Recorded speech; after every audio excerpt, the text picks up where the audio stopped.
நீங்கள் பார்த்துக் கொண்டிருப்பது AJK டிவியின் புதுவை மாலை. வணக்கம். புதுவை தட்டாஞ்சாவடி விவசாய வளாகத்தில் உள்ள கூடுதல் இயக்குநர் அலுவலகத்தில் வருவாய், நில அளவை மற்றும் பத்திரப்பதிவுத்துறை ஊழியர்களுக்கு கலெக்டர் தீபக்குமார் தலைமையில் பயிற்சி அளிக்கப்பட்டது. புதிய தொழில்நுட்ப உத்திகளை தேசிய நிலப்பதிவேடுகள் நவீனமயமாக்குதல் திட்டத்தில் அறிமுகப்படுத்தவிருப்பதால் வருவாய், நில அளவை, பத்திரப்பதிவுத்துறையில் உள்ள ஊழியர்களுக்கு சர்வே ஆப் இந்தியாவில் இருக்கும் வல்லுநர்களை கொண்டு கிராம மேம்பாட்டு அமைச்சகம் உதவியுடன் பயிற்சி அளிக்கப்பட்டது. நிகழ்ச்சியில் மாவட்ட கலெக்டர் தீபக்குமார் தலைமையில் மாவட்ட பதிவாளர் பாஸ்கரன் வரவேற்று பேசினார். சிறப்பு விருந்தினராக நிதி மற்றும் வருவாய் செயலர் ராஜீவ் யதுவன்ஷி கலந்து கொண்டார். இதில் தொழில்நுட்ப இயக்குநர் ராஜசேகரன் உரையாற்றினார். முகாமில் வருவாய், நில அளவை மற்றும் பத்திரப்பதிவுத்துறை அலுவலர்கள் 25 பேர் கலந்து கொண்டு பயிற்சி பெற்றனர். புதுவை இந்திரா நகர் தொகுதி இடைத்தேர்தலுக்கான வேட்புமனு தாக்கல் இன்று துவங்கியது. முதல் நாளான இன்று யாரும் வேட்புமனு தாக்கல் செய்யவில்லை. புதுவை இந்திரா நகர் தொகுதி சட்டமன்ற உறுப்பினர் பதவியை முதல்வர் ரங்கசாமி ராஜினாமா செய்ததை அடுத்து இத்தொகுதிக்கான இடைத்தேர்தலை அக்டோபர் 13ஆம் தேதி நடத்துவதற்கான அறிவிப்பை தேர்தல் ஆணையம் வெளியிட்டது. அதன்படி தேர்தலுக்கான வேட்புமனு தாக்கல் இன்று துவங்கியது. இங்கு தேர்தல் நடத்தும் அதிகாரியாக தொழிலாளர் துறை ஆணையர் மலர்கண்ணன் நியமிக்கப்பட்டுள்ளார். எனவே அவரிடம் வேட்புமனு தாக்கல் செய்பவர்கள் வரும் 26ஆம் தேதி வரை தாக்கல் செய்யலாம். பின்னர் 29ஆம் தேதி வரை வேட்புமனுவை வாபஸ் பெறலாம். இதனைத் தொடர்ந்து அக்டோபர் 13ஆம் தேதி வாக்குப்பதிவும் அக்டோபர் 17ஆம் தேதி வாக்கு எண்ணிக்கையும் நடக்கிறது. இந்நிலையில் வேட்புமனு தாக்கல் செய்ய முதல் நாளான இன்று யாரும் வேட்புமனு தாக்கல் செய்யவில்லை. இன்று உகந்த நாள் அல்ல என்பதால் யாரும் மனு தாக்கல் செய்யவில்லை என்று கூறப்படுகிறது. புதுவை லாஸ்பேட்டை NCC வளாகத்தில் தேசிய மாணவர் படையின் கடற்பிரிவு நடத்திய முகாமின் நிறைவு நாள் விழா நடைபெற்றது. தேசிய மாணவர் படையின் கடற்படை பிரிவு நடத்திய பல்வேறு போட்டிகளின் நிறைவு நாள் நிகழ்ச்சி லாஸ்பேட்டை NCC வளாகத்தில் நடைபெற்றது. விழாவில் சப் லெப்டினன்ட் இஸ்ரேல் வரவேற்று பேசிட கமாண்டிங் அதிகாரி கமாண்டன்ட் மல்கோட்டி தலைமை தாங்கினார். சிறப்பு விருந்தினராக group commander colonel DP Singh கலந்து கொண்டு துப்பாக்கி சுடும் போட்டியில் தங்கப்பதக்கத்தை வென்ற கேடட் ஜனார்த்தனன், கேடட் ஸ்வேதாவிற்கும் தாகூர் கலைக்கல்லூரி மாணவன் அன்பழகன், பாரதிதாசன் மகளிர் கல்லூரி மாணவி ஹேமலதா மற்றும் வெற்றி பெற்ற மாணவர்களுக்கு பதக்கம், பரிசுகளை வழங்கி பாராட்டினார். இதில் NCC மாணவ மாணவியர்கள் கலந்து கொண்டனர். புதுவை பாகூரில் பேருந்து நிலையம் அமைக்க தீவிர முயற்சி செய்து வருவதாக அமைச்சர் தியாகராஜன் தெரிவித்துள்ளார். இது தொடர்பாக அமைச்சர் தியாகராஜன் கூறுகையில், பாகூர் பகுதி மிகவும் வேகமாக வளர்ந்து வரும் பகுதியாக உள்ளது. இங்கு பழமை வாய்ந்த மூலநாதர் கோவில், பள்ளி, கல்லூரி, அரசு அலுவலகங்கள் உள்ளதால் நிறைய பேர் பேருந்தில் வந்து செல்கின்றனர். ஆனால் இங்கு பேருந்து நிலையம் இல்லாததால் சாலையிலேயே பேருந்தை நிறுத்தி செல்கின்றனர். இதனால் போக்குவரத்து நெரிசல் ஏற்பட்டு பொதுமக்கள் பெரிதும் பாதிப்படைந்துள்ளனர் என்றும், மேலும் இது தொடர்பாக 10 ஆண்டுகளுக்கு முன்பே அரசுக்கு பொதுமக்கள் கோரிக்கை விடுத்து பேருந்து நிலையம் அமைக்கும் பணியும் நடைபெற்றது. ஆனால் நிலம் கொடுத்தவர்கள் பிரச்சினை செய்ததால் பணி நின்றுவிட்டது என்றும், தற்பொழுது அமைச்சராக பொறுப்பேற்றுள்ள நான் இங்கு பேருந்து நிலையம் அமைக்க முழு கவனத்தையும் செலுத்தி தீவிர முயற்சி எடுத்து வருவதாகவும், மேலும் உள்ளாட்சித்துறை, பொதுப்பணித்துறை, இந்து அறநிலையத்துறை உள்ளிட்ட துறை அதிகாரிகளை சந்தித்து ஆலோசிக்க உள்ளதாகவும் கூறினார். புதுவை பிள்ளைத்தோட்டம் நவீனா கார்டன் அருகே வெடிகுண்டு வெடித்த வழக்கில் முக்கிய குற்றவாளிகள் கைது செய்யப்பட்டனர். மேலும் ஒருவரை கைது செய்ய நடவடிக்கை எடுக்கப்பட்டு வருகிறது என்று SSP சந்திரன் கூறினார்.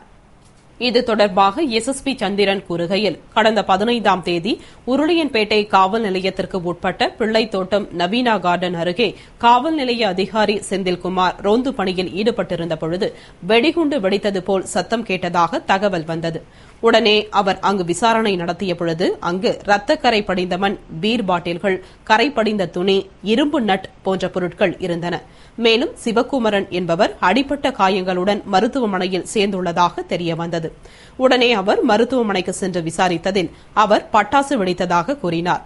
ஆனால் சம்பவ இடத்தில் இரும்பு நட்டு கண்டுபிடிக்கப்பட்டதால் வெடித்தது பட்டாசு அல்ல என்ற சந்தேகம் போலீசாருக்கு எழுந்தது. எனவே மீண்டும் சிவகுமரனிடம் விசாரணை செய்ததில் வெடித்தது பட்டாசு அல்ல, நாட்டு வெடிகுண்டுதான் என்றும், அப்பொழுது அவருடன் அவரது கூட்டாளிகள் சின்னையாபுரத்தில் உள்ள ஒருவரை கொலை செய்ய வெடிகுண்டு மற்றும் ஆயுதங்களுடன் பதுங்கியிருந்ததாகவும் கூறினார். மேலும் மது அருந்தும் பொழுது ஒரு வெடிகுண்டு தவறி விழுந்து வெடித்ததாகவும் கூறினார். அதனை அடுத்து போலீசார் பிள்ளைச்சாவடி குடியிருப்பில் பதுங்கியிருந்த குற்றவாளி குற்றவாளிகளான கதிர், அந்தோணி, பிரபு நாராயணன், மகி என்ற 4 வரை கைது செய்தனர். மேலும் மெத்தசேகர் என்பவரை லாஸ்பேட்டை கல்லூரி சாலை சந்திப்பில் கைது செய்து அவர்களிடமிருந்த 3 கத்திகள் மற்றும் 3 இருசக்கர வாகனங்களை பறிமுதல் செய்தனர். இது தொடர்பாக மேலும் ஒரு குற்றவாளியை கைது செய்ய நடவடிக்கை எடுக்கப்பட்டு வருகிறது. மேற்கொண்டு விசாரணையும் நடைபெற்று வருகிறது என்று கூறினார். திமுகவின் கோரிக்கையை அரசு அலட்சியப்படுத்தினால் மக்கள் ஆதரவுடன் வீதிக்கு வந்து போராடுவோம் என்று சட்டமன்ற உறுப்பினர் நாஜிம் எச்சரித்துள்ளார். இது தொடர்பாக சட்டமன்ற உறுப்பினர் நாஜிம் கூறுகையில், கடந்த சில நாட்களாகவே நடந்த புதுவை சட்டமன்ற கூட்டத்தொடரில் திமுக சார்பில் பேசப்பட்ட மக்கள் பிரச்சினைகளுக்கு அரசு தரப்பில் நிறைவேற்றும் வகையில் உறுதியோ நம்பிக்கையோ வழங்காதது வேதனை அளிக்கிறது. குறிப்பாக காரைக்கால் அரசு பாலிடெக்னிக் கல்லூரியில் தற்காலிக விரிவுரையாளர்களுக்கு 3 மாத காலமாக சம்பளம் வழங்காதது, ரொட்டிப்பால் ஊழியர்களுக்கு கடந்த 5 மாதமாக சம்பளம் வழங்காதது, காரைக்காலில் மின்துறையும் அரசு பொது மருத்துவமனையும் செயலற்றதாக உள்ளது போன்றவற்றுக்கு உரிய நடவடிக்கை எடுக்க வேண்டும் என்று கோரிக்கை வைக்கப்பட்டது. ஆனால் காரைக்கால் மாவட்ட திமுக வைக்கும் கோரிக்கையை புதுவை அரசு அலட்சியப்படுத்தியுள்ளது. தொடர்ந்து அலட்சியப்படுத்தினால் இனி மக்கள் ஆதரவுடன் வீதியில் இறங்கி போராடுவோம் என்று எச்சரித்து கூறினார். கோரிக்கைகளை வலியுறுத்தி மீன்வளத்துறை அலுவலகத்தை பூட்டி அதிகாரிகளை சிறை வைத்து மீனவர்கள் போராட்டத்தில் ஈடுபட்டதால் பெரும் பரபரப்பு ஏற்பட்டது.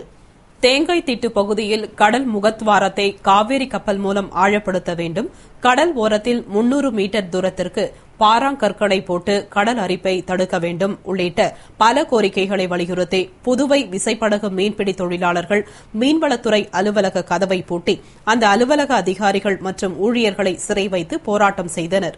இதனால் அப்பகுதியில் பெரும் பரபரப்பு ஏற்பட்டது.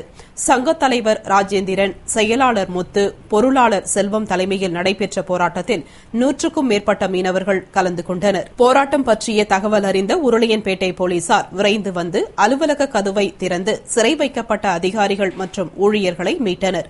பின்னர் மீன்வளத்துறை இயக்குநர் ராமலட்சுமி தலைமையில் நடந்த பேச்சுவார்த்தையில் உரிய நடவடிக்கை எடுப்பதாக உறுதியளித்ததும் போராட்டத்தை கைவிட்டு கலைந்து சென்றனர். புதுவை அரசு மருத்துவமனையில் மாத்திரை சாப்பிட்டதும் 3 வயது குழந்தை பரிதாபமாக இறந்தது. இதனை கண்டித்து குழந்தையின் உறவினர்கள் போராட்டம் செய்தனர். புதுவை தேங்காய் திட்டைச் சேர்ந்த செல்வகுமார் என்பவர் தமது 3 வயது குழந்தை தீபிகாவிற்கு உடல்நிலை சரியில்லை என்று கோரிமேடு இஎஸ்ஐ மருத்துவமனையில் சேர்த்தனர். பின்னர் மேல் சிகிச்சைக்காக அரசு மருத்துவமனைக்கு கொண்டு வந்தனர்.